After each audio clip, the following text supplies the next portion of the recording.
everybody, welcome to Off the Rack. I'm Sal. And I'm Tiffany. Okay, we're not doing a book off the rack today. Instead, we're going to review Guardians of the Galaxy Volume 2, directed by James Gunn, and I believe written also by James Gunn. Oh. Yes. I gotta tell you, I wasn't... Paying attention? No, here's...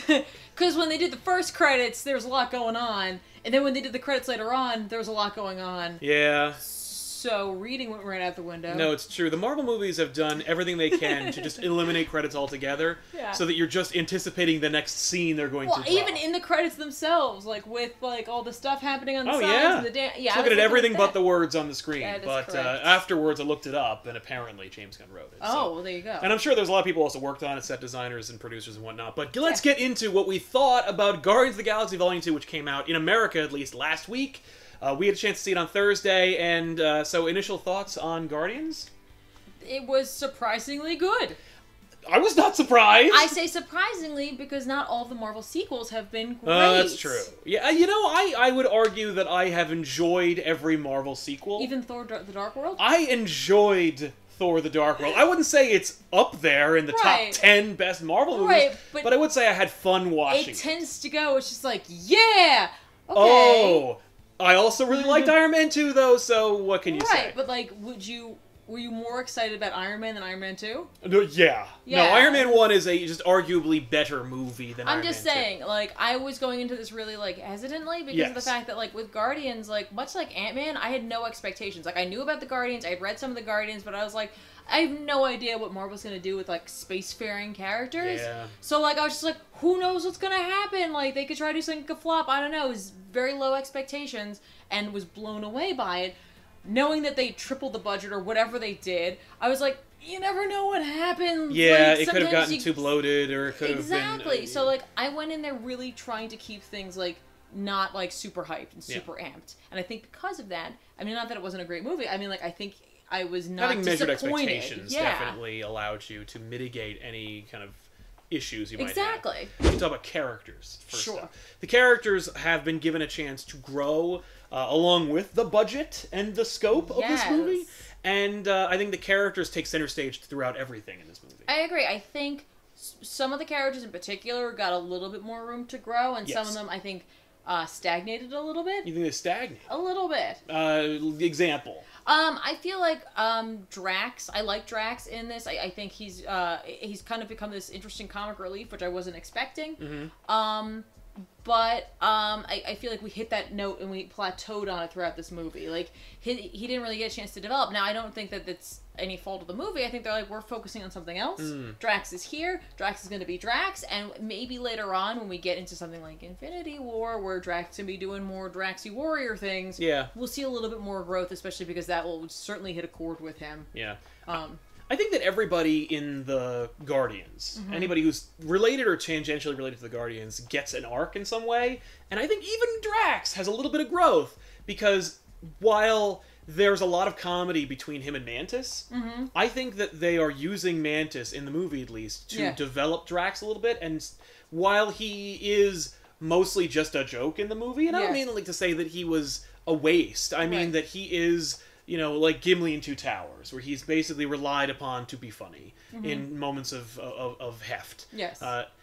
It's through Mantis that we see a truer, softer side to Drax. We get that little moment between Mantis and Drax, and they're looking at the ponds, and he's talking about his children, and then like Mantis absorbs his emotions and she weeps for him, knowing that like while Drax is outwardly expressing some kind of humor, he's also like crying and miserable on the inside. Right, which seems weird because, like, seemingly he expresses himself as what he is. But yeah, and I guess that's... Right, and I think like what I'm saying is, like, I think he plateaued. Right, he doesn't really go too far. I think we're going to take what was built here, and in the next film, I think we're going to explore it more so. Yes. Which I appreciate. Same with Gamora. Yeah. They did a lot of setup, and we saw a little bit with Nebula at the end. But... for a movie that had quite a bit of action, we didn't see a lot of their warriors, both Drax and Gamora. That's absolutely right. If you're a fan of the comics, you know that Drax's name is Drax the Destroyer, and he is pretty much a warrior. Gamora is known as the deadliest woman in the galaxy. You would not get that impression from this picture. Exactly. And again, like, I'm not saying it's bad or anything like that. I just thought it was they knew that they were going to be spending more time with certain characters. And they focused on those, which I'm glad they did, by the way. And yeah, I was going to say, I appreciate that. They understood their limits, and they weren't trying to shoehorn in, like, growth for every single character. Or if their growth does take place, it's not a significant one. Exactly. It's on a smaller scale. Yeah, because Gamora could have been an incredibly closed-off, emotionless, person throughout the movie, and then the experience with Nebula would have softened her and made her, more open. I think that, and we talked about this a little bit off camera, the idea that Gamora, in the context of the Guardians, she's with her family. Yeah. So she's a little bit more unguarded. Yeah. And that was, for true Gamora fans, for hardcore comic Gamora fans, I think that that's kind of disarming a little bit, because you're like, what's going on here? Why isn't she being, like, a stoic warrior woman? Right. And I think it's because, you are at your, like, purest form when you're with your family. Mm-hmm. And I think that if you were to take Gamora out of that setting, or put them in a position where they are doing something in front of an audience or around strangers, we see them interact as a family, and she's still kind of lovey and sweet when they're fighting that big tentacle monster in the beginning of the movie. I think that if you have her fight Thanos next to the Avengers, you will see a very different Gamora. Oh, certainly. I think a lot of this also has to do with the fact that they, spoilers... Yes. For literally what I'm about to say, we'll put something to let you know where to go to, or like something. This is the end of the episode. I think we saw more growth and more direct character story with anyone involving Yondu, as they had decided that Yondu would not be continuing on. Yes. So if someone had to do with Yondu, then they had a significant change, or at least some kind of shakeup. And so of course it's going to be Peter, and as it turns out, Rocket. Yeah. You know what I mean? So we get a lot of emphasis on them. Yes. Look, in the last movie, we got introduced to all these characters, of course, like, Drax had a little mini arc there. Yep. So I could see them being like, we're going to focus on some stuff here, we're going to make a call about a character here. Yeah. And, so we're going to want to play out some stuff that we won't have that chance to again. Yes. So, I get that. I 100% get that. And I think it was smart to mitigate the amount of story.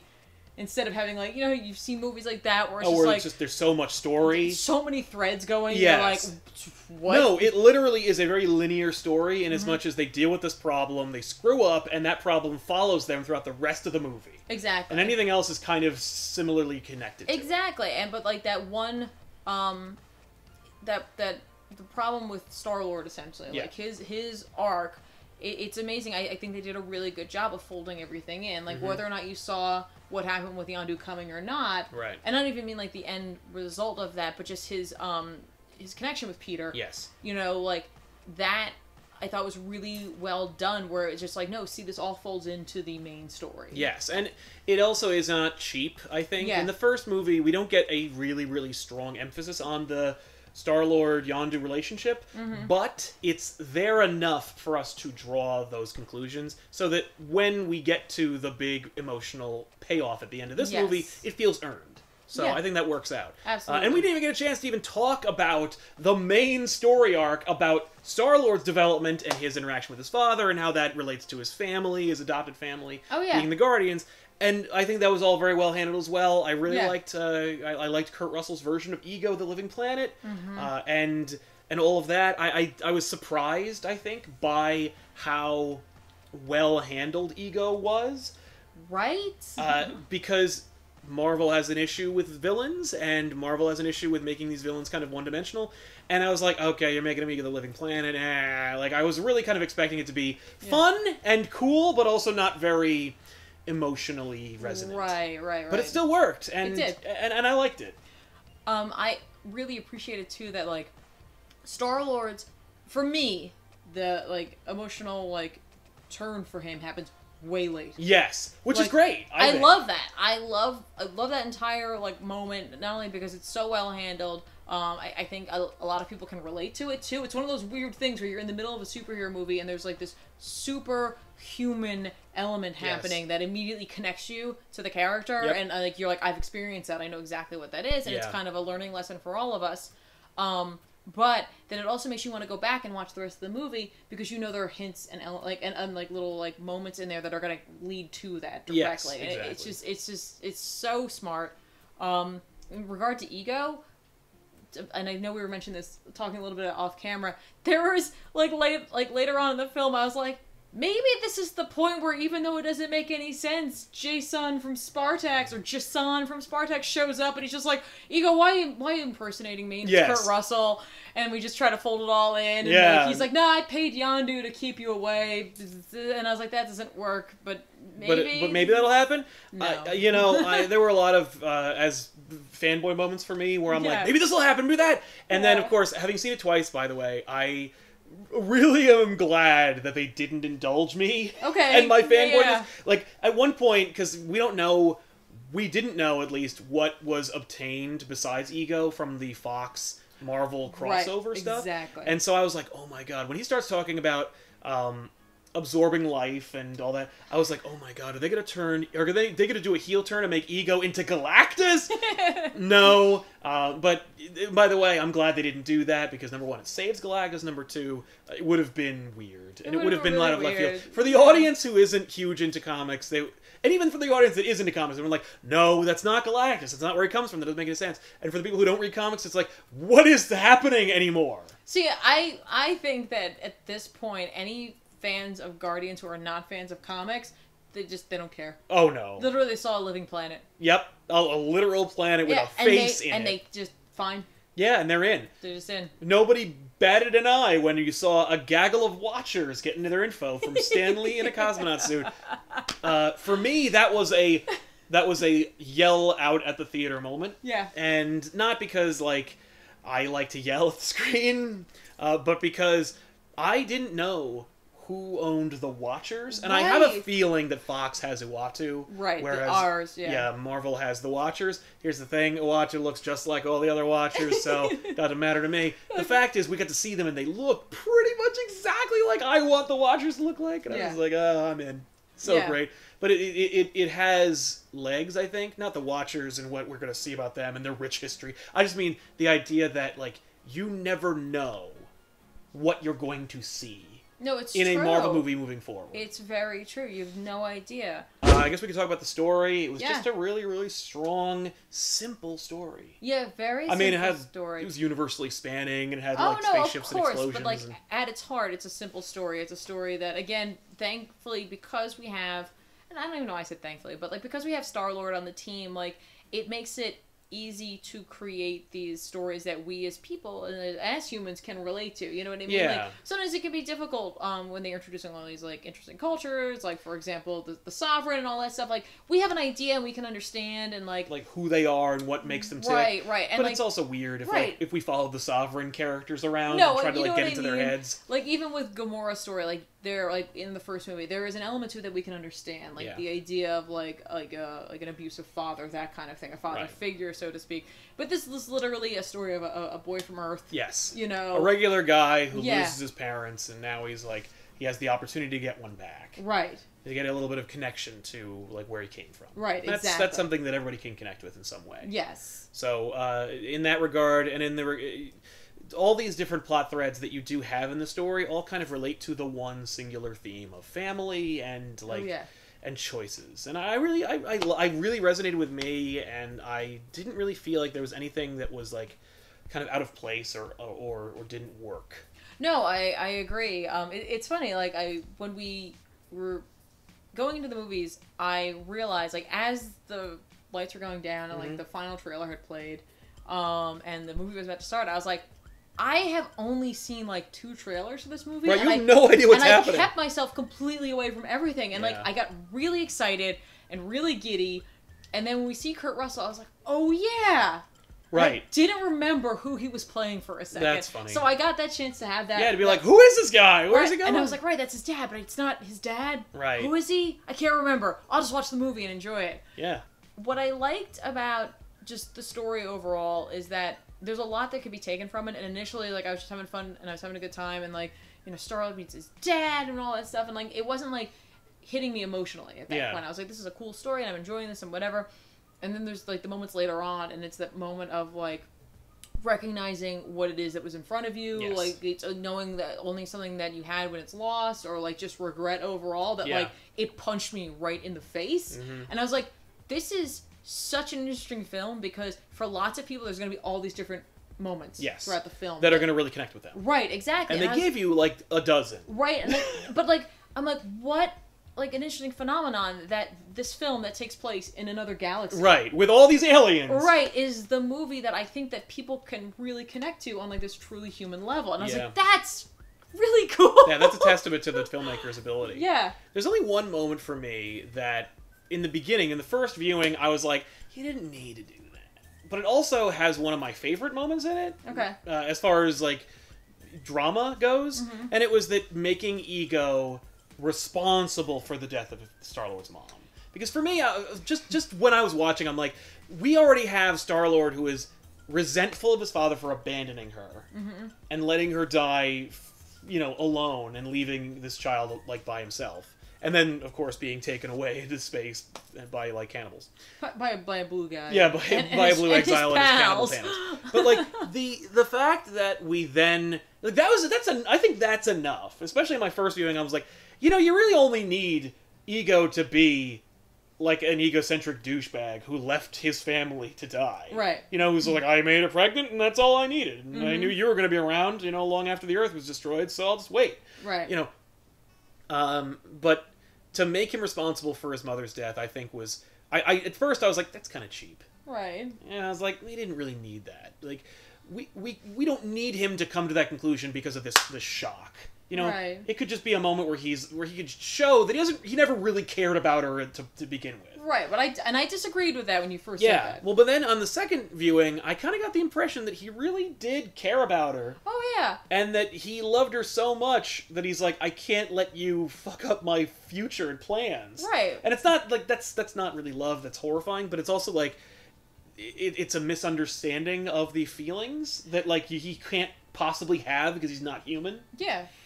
Or, like, empathic in any way. Like, right. He doesn't feel what other people feel, and he can't possibly take himself out of his own headspace, which, of course, is a great exploration of a character whose name is Ego. Oh, yeah. But yeah, I feel... At first, I was like, that's a little lazy. I thought that was a little too lazy. And then, having watched it again, I was like, you know what? It's fine. So pat myself on the back here. So on the second viewing, you just agreed with everything I said. I mean, more or less. It was just kind of like I agreed with the decision, on my own terms. Right.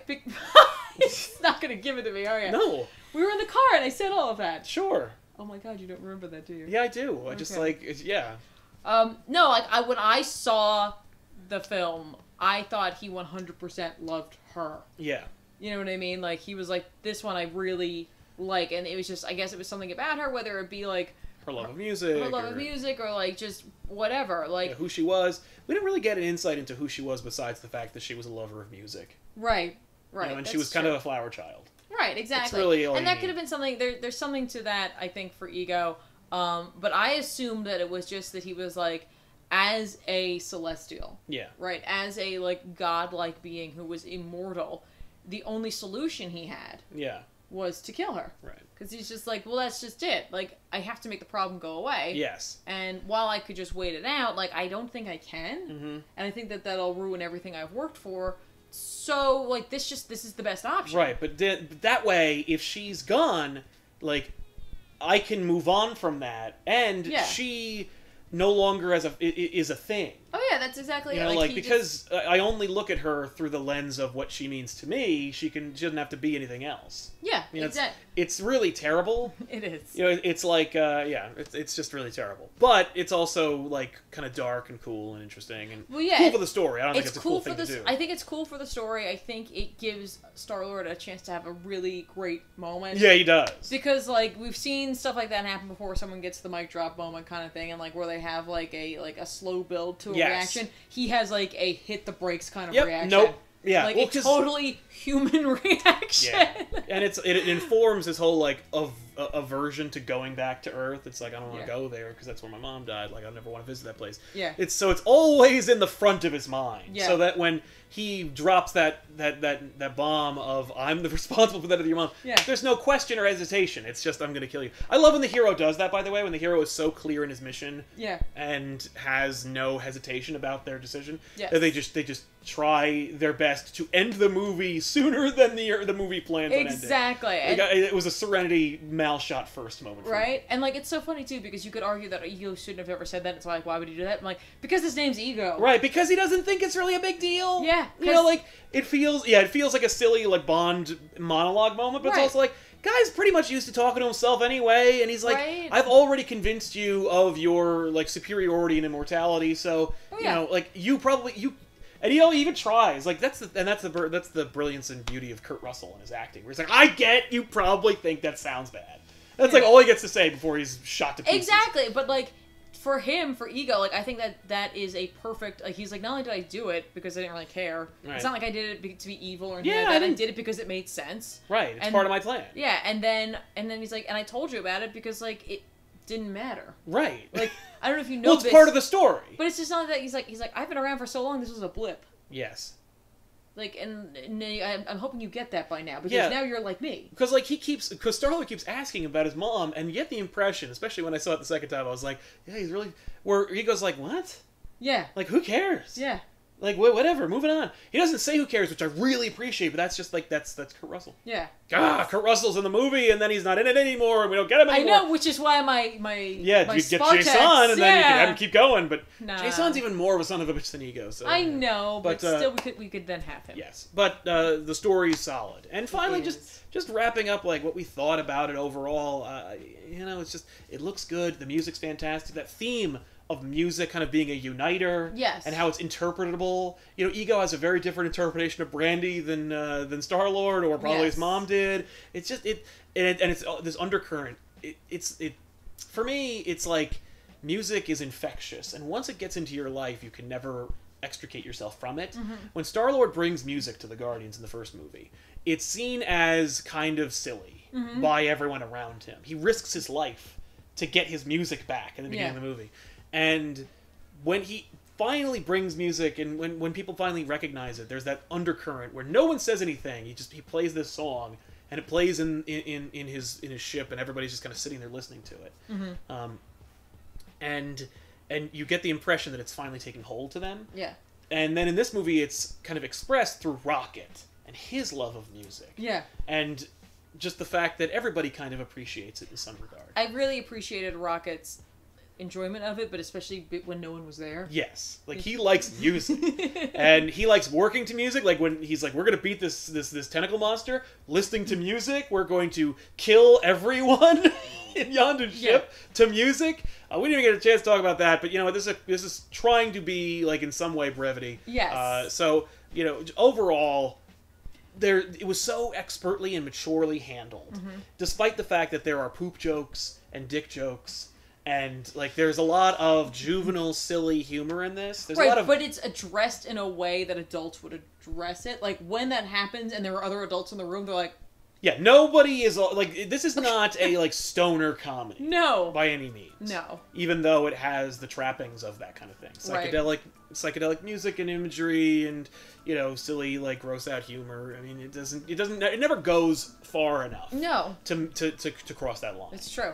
It allows you to kind of just appreciate it, you know, and like let yourself go and be like, you know what? Who doesn't like a good poop joke every once in a while? I'll allow it.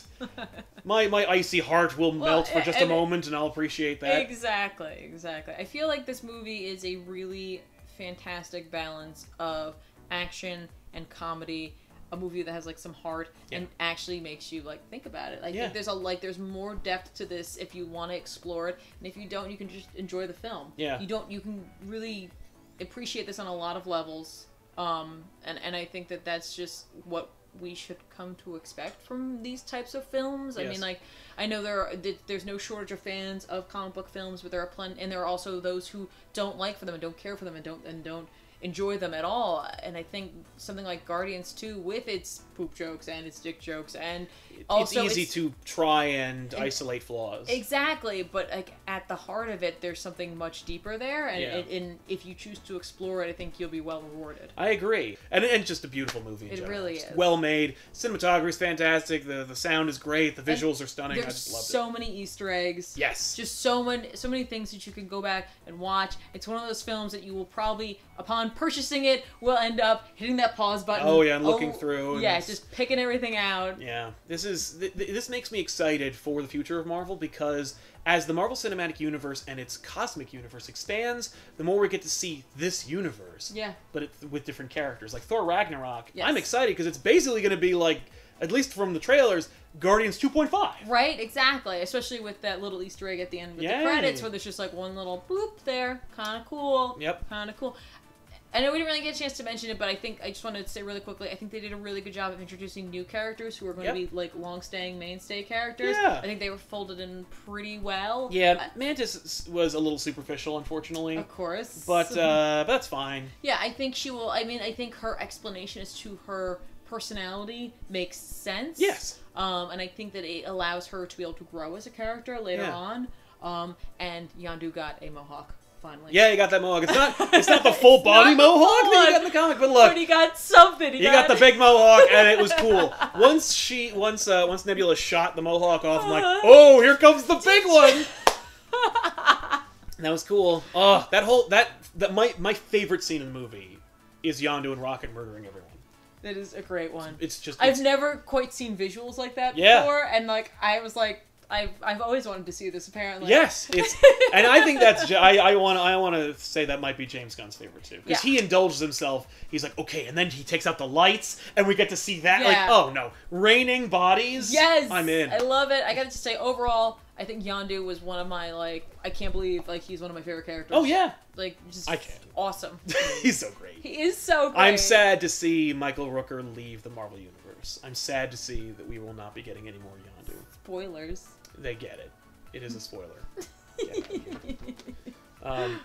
Yeah, I'm sad we're gonna lose Yondu, but I'm excited for the future of the Marvel Universe. This is a great movie. It's just a great movie. There's so much more that we could talk about. Like, we could just gush over this. We movie. could, and that's the thing, is that we're not going to. So let us know what you think. What's your favorite moment in the movie? In the comments down below. It's a spoiler-filled review anyway, so we might as well just spoil it all. It just happened. But that said, man, I advise you to see it again. Yes.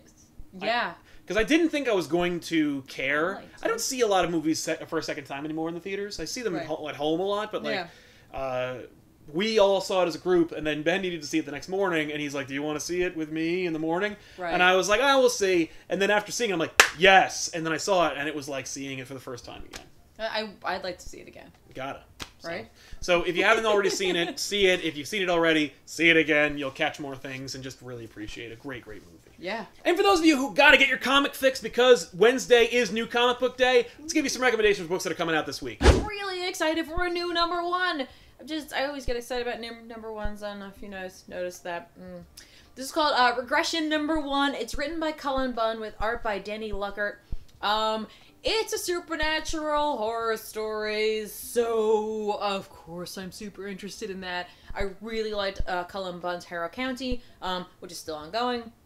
So I'm really excited about this. It's essentially about a guy who has waking nightmares, and he goes through this hypnotherapy to try to figure out where it's coming from, which sends him through his past lives and stuff like that, and then everything gets worse from there.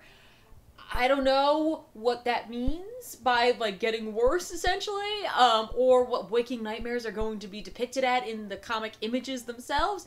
But I'm still excited because it says it's supernatural and it's horror and there's going to be intrigue and Cullen Bunn's writing it, so I'm all over that. I'm recommending Action Comics number 979. It is, of course, just such a fun story. It's the Superman Revenge Squad. They're back. It's part 2. Eradicator, Cyborg Superman. I love it. Also, All-Star Batman number 10, written by Scott Snyder with art by Raphael Albuquerque. It's just great. I've read it already, so go check it out. Alfred. That's all I'll say. So there you have it, everybody. Those are some books that came out, and of course, a full-on review, spoiler-filled, of Guardians of the Galaxy Volume 2. If you haven't already seen it, go see it. If you've seen it already, go see it again. I highly recommend it. Tiffany, obviously, Yeah! Gonna have to see it again. I do have to see it again. See it for a third time. I can just go. I guess. I've gone to the movies by myself. Once I've done that. You know what movie it was? What? The Phantom Menace. Oh. Yep. Saddest day of my life. Wow. And I can't even get popcorn anymore. Stop making... Stop making them small. Yeah. Yeah. It's a whole mess. It's a disaster. It's all coming apart. But not this movie. No, go this see movie it. It's great. Not that we need to help it or anything. It already got $115 million in its opening weekend. Yeah, we don't have to save it, guys. No. Yeah, this is not Dread 3D. Let's try and save that. We can't. Anyway. Bye. Bye.